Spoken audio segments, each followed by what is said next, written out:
This video was recorded on February 27, 2022. अस्सलाम वालेकुम। देखिए जी, right shares Pakistan stock exchange में कंपनीज लिस्टेड होती हैं और उसके बाद मसला ये आता है कि राइट्स शेयर्स इशू करती हैं। अब राइट शेयर्स का मसला हमारे मुल्क में, हमारी पाकिस्तान स्टॉक एक्सचेंज में ऐसे ही है जैसे शायद दूसरे बड़े मसले हैं जो ख़त्म ही नहीं होकर देते। डेवलपमेंट का, महंगाई का, ये जितने मसले हैं, इसी तरह हमारे पाकिस्तान स्टॉक एक्सचेंज में राइट्स का है। या तो लोग, मेरे ख़्याल से मुझे जहाँ तक लगता है, जितनी क्वेरीज आती हैं, या तो लोग शायद समझना नहीं चाहते या समझने के बाद भी रिस्क ले लेते हैं। आई डोंट नो, लेकिन बहरहाल सवाल बहुत आते हैं और हमें ये फिर कहा गया है कि आप राइट्स के लिए एक मुकम्मल वीडियो बना दें ताकि आप समझ सकें कि ये राइट शेयर्स होते क्या हैं। तो सबसे पहले तो आप समझ लें कि देखिए, कोई भी हम वीडियो बनाते हैं उसका मकसद सिर्फ ये है कि आपको उसकी बारे में जानकारी हो जाए, आप आराम से सुन के उसको समझें और उसके बाद फिर फैसला करें कि आपको क्या करना है। तो सबसे पहले देखें, जो कंपनी होती है, कोई भी कंपनी जो लिस्टेड कंपनी होती है, अगर वो आपने बाय की, ठीक है, उसकी अब बोर्ड मीटिंग आने वाली है या बोर्ड मीटिंग उसकी है, तो उसका एक प्रोसेस है। पहले बोर्ड मीटिंग की डेट आती है, फिर बोर्ड मीटिंग की डेट वाले दिन बोर्ड मीटिंग होती है। उस दिन कंपनी अपना रिज़ल्ट बताती है, मतलब कि उसने उस क्वार्टर में, उस हाफ ईयरली में या उस साल क्या कमाया। अगर कमाया तो ठीक है, आपको बताइए कमाया, नहीं कमाया तो लॉस दिखा देगी। अगर कमाया और उसको दिल चाहा, हमारे यहाँ कंपनियों का अगर दिल चाहता है तो वो दे देती हैं कुछ, तो वो अनाउंस करेंगी कुछ बोनस शेयर्स या डिविडेंड। तो बोनस और डिविडेंड का तो सीधा सीधा चक्कर है कि अगर बोर्ड मीटिंग वाले दिन डिविडेंड या बोनस अनाउंस हुआ, जैसे आपके सामने एंग्रो पॉलीमर का कैश डिविडेंड है, फलां कंपनी का बोनस है, तो वो जिस दिन कंपनी ने अनाउंस किया है उसी दिन कंपनी एक एक्स डेट देती है। तो एक्स डेट होती है एक, जिससे एक दिन पहले तक भी अगर आपके पास शेयर्स पड़े हों या आपने शेयर्स एक दिन पहले भी लिए हों तो आपको डिविडेंड या बोनस कंपनी का मिलेगा। लेकिन जिस दिन एक्स डेट हो जाती है, यानी कि शेयर प्राइस के अंदर से डिविडेंड और बोनस प्राइस में से कम होकर एडजस्ट हो जाते हैं, उस दिन अगर आपने बाइंग की तो आपको डिविडेंड और बोनस नहीं मिलेगा। अब उस डिविडेंड और बोनस का उसको भी मिलने का एक प्रोसेस है कि bonus shares within 30 working days आ जाते हैं आपके CDC अकाउंट में, यानी कि जो आपका सब अकाउंट होता है, ट्रेडिंग अकाउंट के साथ एक सब अकाउंट होता है CDC सब अकाउंट, उसमें, या अगर आप इन्वेस्टर अकाउंट आपके पास है और वहाँ पर शेयर्स रखे हुए हैं आपके पास, तो फिर वहाँ आता है। अच्छा, अब अगली बात करते हैं फसाद की जड़ की। अब फसाद की जड़ तो नहीं है, लेकिन वो बन गई है। कंपनीज राइट शेयर्स इशू करती हैं।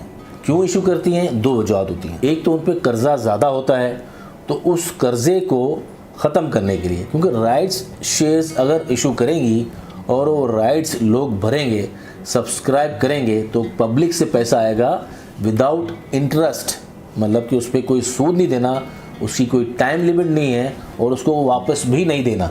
सही है जी। तो राइट्स इशू करने का मकसद ये है। तो अगर बैंक से लेंगे तो वो पैसा वापस भी करना है और उस पर सालाना सूद भी भरना है। तो ये होता है राइट्स का फ़ायदा। और कैपिटल मार्केट्स का मकसद यही है कि यहाँ पर कंपनीज अपने आप को लॉन्च करती हैं और वक्त के साथ साथ अपने आप को बड़ा करने के लिए या तो पेड अप कैपिटल को बड़ा करने के लिए कभी बोनस इशू करती हैं और कभी राइट्स इशू करती हैं। तो राइट्स का दूसरा मकसद होता है एक्सपेंशन, यानी कि कंपनी के पास पैसा है नहीं, कंपनी की प्लानिंग अच्छी है बहुत, पर उसको एक्सपेंशन करना है, मतलब उसको एक और प्लांट लगाना है, एक और फैक्ट्री लगानी है, एक और आउटलेट लगाना है, तो वो पैसा रेस करने के लिए इशू करती है राइट्स शेयर्स का। तो आई होप कि आप समझ गए होंगे कि ये राइट्स शेयर्स इशू क्यों होते हैं। अब फड्डा जो होता है उसके बाद शुरू होता है, क्योंकि कंपनी ने अनाउंस तो करना होता है जिस दिन बोर्ड मीटिंग में कि भाई हमने सपोज के 100% हमने राइट्स इशू किए। अब राइट्स के ऊपर कभी कभार वो तो एक तो पार वैल्यू, यानी कि फेस वैल्यू होती है उसकी 10 रुपये, उस पर कर देती हैं इशू। अभी एक इशू होने वाला है जैसे यूसुफ विविंग का, वो डिस्काउंट पे है, मतलब कि पार वैल्यू पे नहीं है, वो 9 रुपये पे है। और इसमें कभी कभार ऐसा भी होता है जिसमें प्रीमियम होता है। अभी रिसेंटली यूनिटी का था जिसमें 10 रुपये पार वैल्यू और प्लस 17 रुपये भरने थे। यहाँ तो सही है, किसी ने पार वैल्यू पे दे दिए, किसी ने डिस्काउंट पे दे दिए, किसी ने प्रीमियम पे दे दिए। तो कंपनी अनाउंस करती है, उसके बाद उसकी भी एक एक्स डेट होती है। अब फर्ज करें इस वक्त मेरे पास फ्लाइंग सीमेंट है और फ्लाइंग सीमेंट ने अनाउंस कर दिया है और वो है पार वैल्यू पे, मतलब कि 10 रुपये पे है। फेस वैल्यू पार वैल्यू एक ही कहते हैं। अब मेरे पास शेयर्स पड़े हुए हैं 1000 शेयर। तो प्रोसेस तो वही है, जैसे फ्लाइंग सीमेंट ने अनाउंस किए 76%। अब 76% अनाउंस करने के बाद उन्होंने कहा भाई जी हम 10 रुपये लेंगे आपसे राइट्स की मद में। अब राइट्स की मद में वो 10 रुपये लेंगे, लेकिन उससे पहले एक प्रोसेस है कि अगर फ्लाइंग सीमेंट 1000 शेयर्स मेरे पास रखे हुए हैं तो बिफोर एक्स डेट तक मेरे पास अगर रखे हुए हैं तो एक्स होने के बाद मुझे 760 शेयर्स राइट्स के इशू होंगे। इसके बाद होगा क्या कि उसका एक ट्रेडिंग पीरियड स्टार्ट होगा राइट्स का। वो ट्रेडिंग पीरियड होता किस लिए है?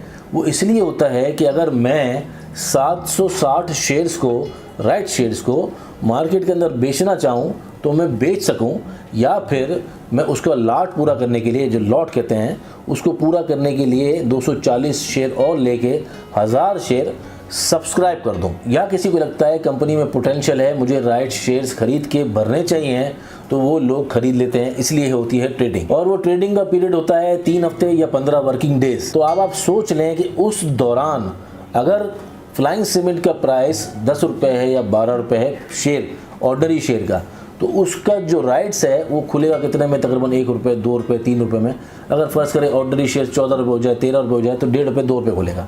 सही है, ताकि एक अट्रैक्शन पैदा हो और लोग जो है राइट शेयर्स खरीद के उसको सब्सक्राइब कर लें और अपने ओरिजिनल को बेच दें, तो थोड़ा उनको प्रॉफिट नजर आएगा। लेकिन होता क्या है? होता है सब उल्टा। इसके अंदर बहुत सी डिटेल है, हमने पहले वीडियो बनाया, बार बार वीडियो बनाया, बार बार समझाते रहे कि भाई अगर आपको सब्सक्राइब करना है तो कंपनी बताती है भाई हम प्रीमियम मांग रहे हैं। प्रीमियम का मतलब है कि हमारी कंपनी अच्छी है, गुडविल है, हमें एक्सपेंशन करना है तो हम 17 रुपये मांग रहे हैं, जैसे मुगल ने पहले मांगे थे। तो हर कंपनी अपनी पार वैल्यू से ऊपर मांगती है। जैसे यूनिटी ने 17 रुपये मांगे तो लोगों ने सब्सक्राइब किया। फेस वैल्यू के अलावा जो होता है वो होता है प्रीमियम। 17 रुपये जो मांगे उसका मतलब है आपको प्लस करना है 10 रुपये, तो 27 रुपये हुए।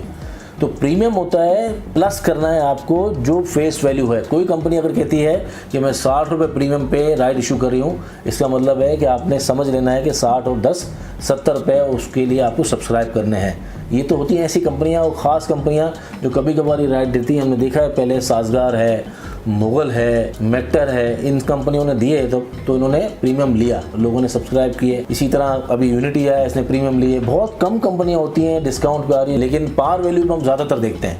GL, GGL, लोड्स और अब ये फ्लाइंग सीमेंट, इसके अलावा भी बहुत सारी कंपनी है। राइट्स शेयर की सबसे बड़ी पहचान है, अगर उसमें अगर ट्रेडिंग हो रही हो, फर्स्ट करें यूनिटी का राइट्स है तो यूनिटी लिखा होगा UNITY और आगे R लिखा होगा UNITYR। लेकिन फर्स्ट करें उसने पहले भी राइट्स इशू किए हुए हैं, उससे पहले 1, 2 दफ़ा, 3 दफ़ा, तो R1, R2, R3, लेकिन R ज़रूर होगा। ये इसकी एक पहचान है। डेट्स आपको कोटेशन से, डेली कोटेशन जो DPS की वेबसाइट पे आप डाउनलोड कर सकते हैं, dps.psx.com.pk, वहाँ पर कोटेशन डाउनलोड करेंगे तो जितने भी राइट्स की ट्रेडिंग डेट होती है, सब्सक्रिप्शन डेट होती है, वो सब लिखा हुआ होता है। और हम भी पूरी कोशिश करते हैं कि हमारे जितने भी प्लेटफॉर्म हों उस पर हम बता दें कि भाई राइट्स की टाइमिंग ट्रेडिंग की ये है और सब्सक्रिप्शन की ये है। पर कहने का मकसद ये सब तो चीज़ें हो गई, वो सब्सक्राइब करते हैं। और वो जो ट्रेडिंग का जो पूरा पीरियड होता है 15 दिन का या 21 दिन का, उसके बाद जब वो ख़त्म हो जाता है तो आपके पास एक ही ऑप्शन होता है। अगर आपके पास राइट्स आए थे, जैसे मैंने आपको बताया कि मेरे पास फ्लाइंग सीमेंट के 760 शेयर्स आए, और अगर मैंने उसको नहीं बेचे तो मुझे 760 शेयर्स को सब्सक्राइब करना पड़ेगा, अदरवाइज़ वो साफ़ हो जाएंगे, ख़त्म हो जाएंगे, उनकी कोई भी हैसियत नहीं रहेगी, कागज़ के टुकड़े हो जाएंगे। और सब्सक्राइब करने का पीरियड भी 1 हफ्ता ही होता है या 5 दिन होते हैं, कम वक्ती होता है, इससे ज़्यादा टाइम नहीं होता। और उसके बाद जब अगर आप भर देते हैं तो वो आपके ऑर्डनरी शेयर्स बन जाएंगे, जैसे फ्लाइंग सीमेंट नॉर्मल जो चलता है उस तरह फ्लाइंग सीमेंट बन जाएगा। अच्छा, असल तबाही यहाँ शुरू होती है जहाँ लोग बोलते हैं ना मेरा पैसा डूब गया, मैं ख़त्म हो गया, मैं तबाह हो गया, मैं बर्बाद हो गया, ये लूट लिया, इसने लूटने ये कर लिया, बता दिया, इतना लाइफ खराब हो गया है, इतना लाइफ खराब हो गया है मेरा। ये अक्सर हम अपने वीडियोस में बताते रहते हैं और हर फोरम पे कोई ना कोई बताता रहता होगा कि वो राइट्स की ट्रेडिंग है। भाई वो राइट्स की ट्रेडिंग है, 15 वर्किंग डेज के लिए है, 3 हफ्ते के लिए, उसके बाद वो ख़त्म हो जाएंगे। उसके बाद अगर आपके पास जो शेयर्स रह जाएंगे उसको भरना पड़ेगा। उस भरने के लिए लोगों के पास पैसे नहीं होते, क्योंकि राइट्स अगर नॉर्मली पार वैल्यू वाले हैं तो उसकी ट्रेडिंग चलती है 2 रुपये, 3 रुपये, 1 रुपये, और लोग जो है उसकी क्वांटिटी ले लेते हैं। पहले सर्विस फैब्रिक में से हुआ, डैनडोट सीमेंट में ऐसा हुआ, रिसेंटली 1-2 केस हैं यूनिटी में ऐसा हुआ, हुसैन शुगर के प्रेफरेंस राइट में ऐसा हुआ, मेरिट पैकेजिंग के राइट्स में ऐसा हुआ, मेक्टर में ऐसा हुआ। तो ये प्रॉब्लम ये होती है कि लोग राइट्स ले लेते हैं ट्रेडिंग करने के लिए और ये समझते हैं कि मैं ये ले लेता हूँ, सस्ता मिल रहा है, पेनी स्टॉक की तरह ले लेते हैं उसको और वो बढ़ जाएगा। ले लेते हैं क्वांटिटियाँ और उनको आखिरी दिन ब्रोकर बिकवाता है, क्योंकि उसको बोलता है भाई बेच दे इससे पहले कि जो बच्चा कुचा है वो भी ज़ाया हो जाए। लेकिन 99% मैंने देखा है, हमने ये ऑब्ज़र्व किया है कि लोग सब्सक्राइब की नीयत से लेते ही नहीं हैं। उनको ये पता ही नहीं होता कि ये राइट्स शेयर्स ख़त्म हो जाएंगे या इसको सब्सक्राइब करने का भी कोई सिलसिला है। ये बिल्कुल राइट्स से अनजान है, या जो कुछ लोग जानते हैं वो एक्स्ट्रा ऑर्डिनरी रिस्क लेते हैं, उसके अंदर ट्रेडिंग करते हैं, उनको शायद निकलना आता है या उनको बार बार शायद डूबना आता है। ये है प्रॉब्लम हमारे यहाँ। ये राइट्स की ट्रेडिंग इतना ख़तरनाक चैप्टर है। देखिए स्टॉक मार्केट में क्या है, आपने अगर कोई शेयर लिया और आपसे गलती हो भी गई तो वो शेयर नीचे आ जाएगा, उसके प्राइस नीचे आएंगे। लेकिन ज़िंदगी में कभी ना कभी अगर आपने अच्छी सिलेक्शन की होगी, या तो आपको पे आउट की शक्ल में डिविडेंड वगैरह दे देगा, या कंपनी ग्रो करेगी तो आपको दोबारा एक सर्कल घूमेगा, 2 साल बाद 3 साल बाद भी आपके रेट आ जाएंगे। लेकिन यहाँ तो कोई घर ही नहीं है भाई, राइट्स ख़त्म हुए, ब्रोकर फ़ोन करता है भाई राइट्स भरने हैं आपको, तो बोला कौन सा भरने भाई, तो बोला भाई आज आखिरी दिन है, तो बोला आखिरी दिन का मकसद क्या है, तो बोला इसको भरने पड़ेंगे, तो बोला भरने के पैसे तो मेरे पास नहीं है, तो क्या करूं, बोला भाई बेचो, तो बेचता है और वो बिल्कुल आखिरी दिन 4 आने 8 आने की वैल्यू में बिक रहे होते हैं या बहुत कम कीमत में बिक रहे होते हैं, क्योंकि कोई भरने वाला उसको होता ही नहीं है। और आखिर में उसके नीचे अंडर राइटर होते हैं या फिर ऐसे लोग होते हैं, स्पॉन्सर होते हैं जो उसको कवर देते हैं, मतलब कि जो अनसब्सक्राइब किस्म के राइट्स होते हैं वो भर देते हैं, अंडर राइटर्स वगैरह। बहरहाल हमारे इस वीडियो का मकसद तो ये था कि राइट्स में ट्रेडिंग करना बगैर जाने पहचाने उसका बुरा हाल होता है, बर्बादी है। और आप भी हमारी इस बात से एग्री करते हैं तो वीडियो को शेयर ज़रूर कर दिया कीजिए।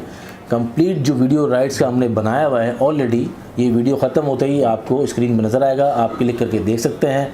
अदरवाइज़ हम अपने टेलीग्राम ग्रुप पे दोबारा उसका लिंक लगा देंगे पुराने वीडियो का, ताकि आप देख सकें। राइट्स इशू करना लिस्टेड कंपनी का फंडामेंटल राइट है। अगर उसको SECP अलाउ करता है तो वो फ़ंड रेस करने के लिए, चाहे उसको एक्सपेंशन करनी हो, चाहे उसको अपना कर्जा उतारना हो, वो कर सकता है। इसी तरह कंपनी चलती हैं, इसीलिए इसको कहते हैं कैपिटल मार्केट। लेकिन ये याद रखिएगा कि सिर्फ राइट्स की ट्रेडिंग करने गए बगैर किसी मकसद के तो 99% मैंने दिखा है तबाही है।